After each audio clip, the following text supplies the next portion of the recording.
Hello friends, hi, welcome back to my channel.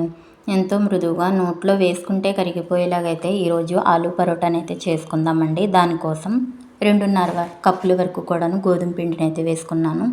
సరిపడినంత ఉప్పు, అలాగే ఒకేసారి వాటర్ని అయితే యాడ్ చేసుకోకుండా కొద్ది కొద్దిగా వాటర్ని పోసుకుంటూ అయితే మంచిగా చపాతీ ముద్దలాగా అయితే గట్టిగా కలుపుకోండి. మీకు నా వీడియోస్ నచ్చితే లైక్ చేయండి ఫ్రెండ్స్. అలాగే నా ఛానల్ని సపోర్ట్ చేసి సబ్స్క్రైబ్ చేసుకోండి ప్లీజ్. ఇలా కలుపుకున్న తర్వాత ఒక హాఫ్ అన్ అవర్ అయితే పక్కన పెట్టేసుకోండి. హాఫ్ అన్ అవర్ తర్వాత ఈ మొత్తం బ్యాటర్ని కొద్ది కొద్దిగా అయితే ఉండలుగా చేసుకొని పక్కన అయితే పెట్టుకోండి. ఇప్పుడు స్టఫింగ్ కోసం అరకిలో వరకు అయితే ఉడికించిన బంగాళదుంపలను అయితే తీసుకొని స్మాష్ అయితే చేసుకున్నానండి.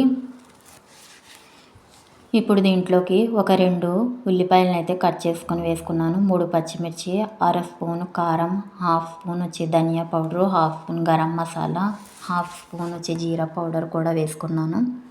కొద్దిగా పసుపు, కొత్తిమీర, అలాగే సరిపడినంత ఉప్పు కూడా వేసుకొని మంచిగా అయితే కలుపుకొని పక్కనైతే పెట్టేసుకోండి.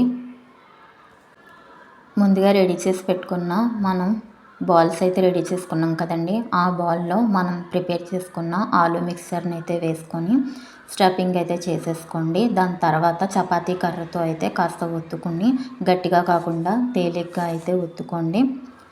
ఆలూ కర్రీ అక్కడ స్ప్రెడ్ అవ్వకూడదు, ఇలా ఏముండదండి. నార్మల్గా అయితే ఆలూ కర్రీ అనేది బయటకైతే స్ప్రెడ్ అవుతుంది. కాదు అని నేను చెప్పలేను.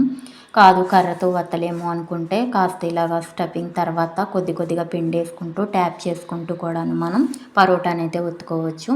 ప్యాన్ హీట్ అయిన తర్వాత కొద్ది కొద్దిగా ఆయిల్ని అయితే వేసుకుంటూ 2 వైపులా మంచి కలర్ వచ్చేంత వరకు కూడా ఫ్రై చేసుకోండి. నిజంగా టేస్ట్ అయితే అదిరిపోయిందండి.